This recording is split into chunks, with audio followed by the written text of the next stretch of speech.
Bom dia, meus amados, a graça e a paz do Senhor.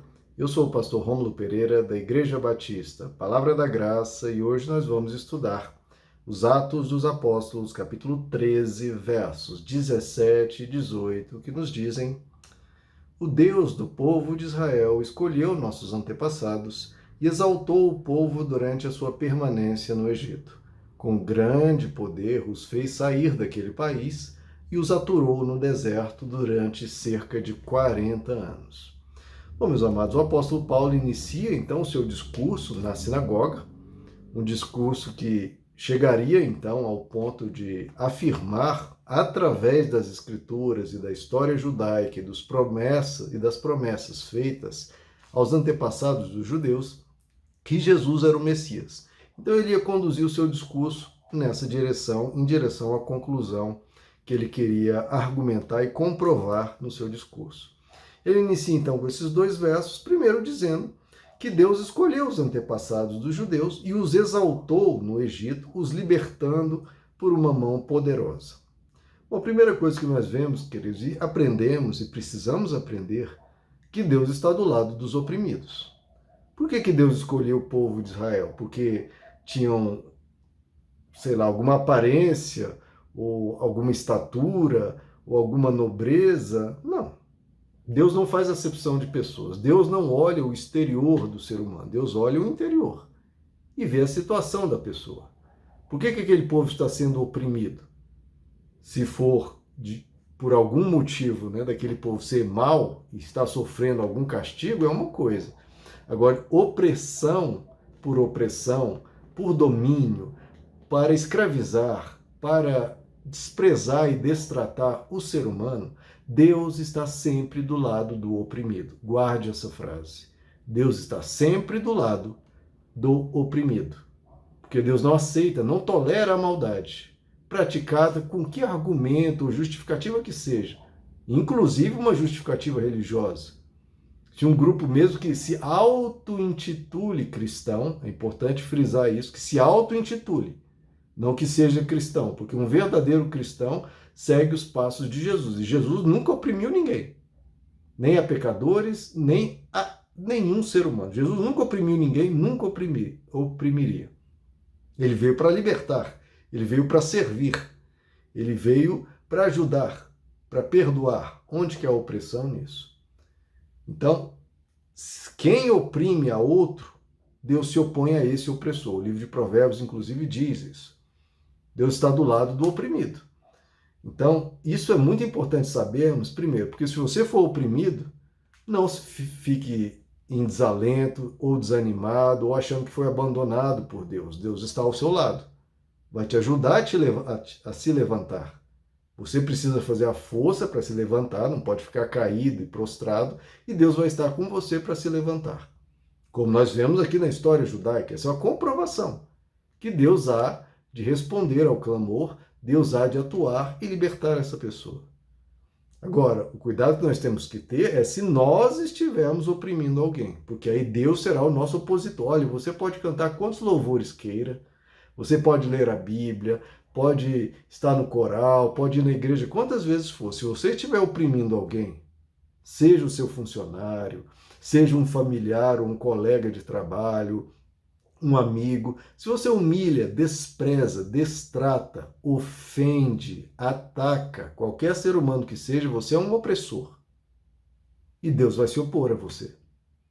Ah, mas eu estou destratando, sim, eu estou humilhando aquela pessoa, mas sabe por quê? É porque ela é da religião tal. Deus vai aceitar alguma justificativa para o mal? Você quer dizer, então, que por causa disso você tem o direito e tem liberdade para fazer o mal e Deus vai estar do seu lado? É um mal justificado? Pelo amor de Deus. Deus nunca está do lado da maldade, da opressão, da humilhação. Jamais. Pelo contrário, como a palavra nos diz. Você encontra uma outra pessoa e lhe pergunta a razão da sua fé, você responde o motivo da razão da sua fé, e isso com mansidão. Então, você não pode atacar, não pode se irar, não pode ofender, com mansidão e respeito. Respeito. Isso é evangelho, com mansidão e respeito. Então, é assim que se porta um verdadeiro cristão. Quem se auto-intitula, está esbravejando, ofendendo, gritando, distratando, agindo de forma agressiva, isso não é evangelho. Eu ouvi uma expressão que eu fiquei abismado. As pessoas dizendo, olha, esses aí são pessoas do Jesus do mal. Olha o que uns, entre aspas, cristãos criaram, o Jesus do mal. Que ficam falando de Jesus, Jesus, Jesus, e só atacando, atacando, atacando. Outras religiões, preferências sexuais, ou pessoas que têm vidas alternativas ou diferentes, ou o que quer que seja, queridos. A pessoa pode fazer ou realizar o que for. O que cabe a você é ser uma pessoa boa e não ser uma pessoa má. Ora, o cristão é chamado a vencer o mal com o bem. A diferença, nós lidamos com respeito, com tranquilidade, sem escândalo, sem confusão. Jesus nunca fez nenhum escândalo, nenhuma confusão, a não ser contra os religiosos que maltratavam as pessoas. O único lugar que você vê Jesus agindo de forma ríspida e dura era com aqueles que se auto-intitulavam, se intitulavam servos de Deus e que em nome de Deus iam maltratar as pessoas. Isso sim é abominável. Então, nessa história, pequeno verso aqui, verso 17, mostrando que Deus está do lado do oprimido e contra o opressor. Então, antes mesmo de olhar a religião da pessoa, Deus olha, esse aqui está sendo oprimido ou está sendo um opressor? Se é opressor, eu não vou aceitar isso. E Deus se levanta e quer cessar a opressão, a maldade. A maldade. E pior, quando é a maldade sob uma aura piedosa da religião, seja a religião que for, sob essa aura, às vezes fica até uma maldade pior, porque como a pessoa se sente justificada, não, eu vou fazer isso em nome desse meu Deus, seja ele qual for, inclusive, entre aspas, Jesus, né? Não, é por Jesus. Então eu vou atacar, eu vou ofender, vou ser agressivo, eu vou odiar aquela pessoa, eu vou fazer isso, vou fazer aquilo. Pelo amor de Deus, queridos. Isso, primeiro, mancha o nome de Jesus e é uma aberração. E Deus não te chamou para fazer isso, nem chamou ninguém para isso, Deus não deu autoridade a nada disso. Agora, o pior é a pessoa se sente justificada para fazer isso, e aí ela faz mais maldade ainda, porque aquele freio moral que às vezes a pessoa tem quando faz uma maldade, poxa, eu estou fazendo essa maldade e Deus está triste comigo. Agora não, como ela se sente justificada e por Deus, ela faz a maldade e ainda se sente bem. Né? Estou fazendo isso por Deus. E aí eu vou atacar mesmo, vou fazer, aí fica um mal ainda pior. Então isso é terrível. O mal justificado é algo demoníaco. Mesmo que, entre aspas, se diga, se auto-intitule em nome de Deus. Queridos, não importa o que a pessoa se auto-intitule. Tem que ser de acordo com Jesus. Está falando em Jesus, mas está agindo totalmente diferente de Jesus, não tem nada a ver com Jesus. Ora, se a pessoa diz que eu sou da luz e tudo que ela faz é trevas, ela é da luz? Não. A boca fala qualquer coisa. Eu sou de Jesus e age, e faz tudo o que Jesus condenou e que nunca ele fazia. Então essa pessoa é de Jesus? É claro que não. Para ser de Jesus, tem que seguir Jesus, tem que se comportar como Jesus, tem que ser imitador de Jesus. Então no Evangelho, jamais oprima. E caso você seja oprimido, Deus estará contigo, te fortalecendo, te ajudando a se levantar, te dando forças e capacidade para resistir e continuar adiante. E no verso 18 nos diz, e os aturou no deserto por cerca de 40 anos. Aqui é uma das poucas vezes que eu discordo da tradução da NVI, que é a tradução que geralmente eu utilizo, a nova versão internacional. Mas até as outras traduções em português, em geral, também coloca coisas semelhantes, né? Os aturou, os suportou.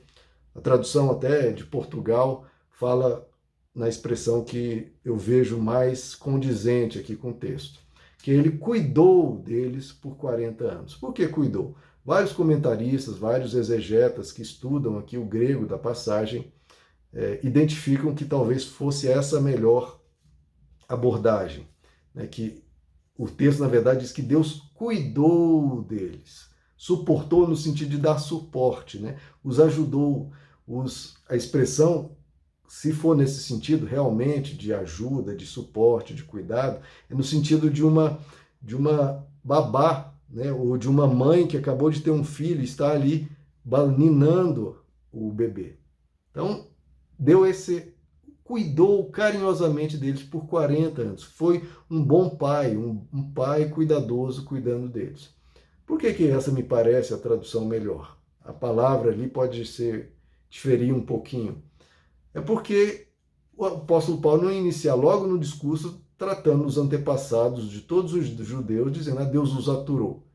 É verdade que a gente, lendo a história, realmente Deus teve que ter muita paciência com a quantidade de pecados que os judeus, os antepassados aqui, cometeram na travessia do Egito até a Terra Prometida. Sim, mas eu acho que o apóstolo Paulo não iniciaria um discurso que quer ser conciliador, que quer, né, elogiar, que quer aproximar para depois pregar Cristo, não iniciaria falando assim uma palavra já mais firme em relação aos antepassados. A palavra aqui no grego pode indicar uma coisa, os aturou, os tolerou, uma forma de um Deus assim um pouco cansado com eles, ou de uma forma, né, de os suportou, os deu suporte, os ajudou, cuidou deles.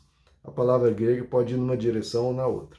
Então eu vou aqui com muitos comentaristas que acham que é mais nesse sentido de cuidado. Deus cuida de nós, né, queridos? De certa forma, Deus realmente tem que nos aturar, porque a gente faz muita bobagem, a gente mete os pés pelas mãos, a gente tropeça na mesma coisa inúmeras vezes. Então Deus tem que ter muita paciência. Jesus até falava com os apóstolos, né? Ô povo de pouca fé, até quando vos suportarei? Jesus falava assim, que povo difícil, que povo complicado, que povo com pouca fé, que não crê, que pisa na bola o tempo todo, somos nós, né, queridos? Somos nós, todos nós. De certa forma, Deus tem que ter uma paciência sublime, né, para nos aguentar e nos continuar conosco, caminhando conosco. Mas essa paciência sempre se expressa em cuidado, né, queridos? O cuidado de Deus conosco é de um pai que vê a criança, né, pisando na bola, fazendo aquela travessura mais uma vez, e o pai mais uma vez ensina, explica, exorta, corrige o rumo, mas sempre com um cuidado. É sempre uma correção de amor. É sempre um desejo de ver o melhor acontecendo. É apontar o caminho correto porque ama, porque realmente ama e quer ver aquela pessoa, aquela criança amadurecendo, sendo mais sábia, tendo mais bom senso, mais prudência e entendendo a verdade e conhecendo o bom caminho. Então esse é o cuidado que Deus tem por nós. Se você foi oprimido em algum momento ou está sendo, Deus estará contigo. Nunca jamais oprima e saiba que Deus vai te aguentar, sim. Mas procure melhorar. Procure dar um descanso a Deus, mas saiba que Ele está sempre cuidando de nós, como um bom pai faz com os filhos que tropeçam aqui e ali, mas querem aprender com o pai o caminho e aprender a andar de forma cada vez mais ereta, mais sábia e mais madura. Que Deus nos abençoe nessa jornada. Meus amados, que Deus os abençoe. A graça e a paz do Senhor.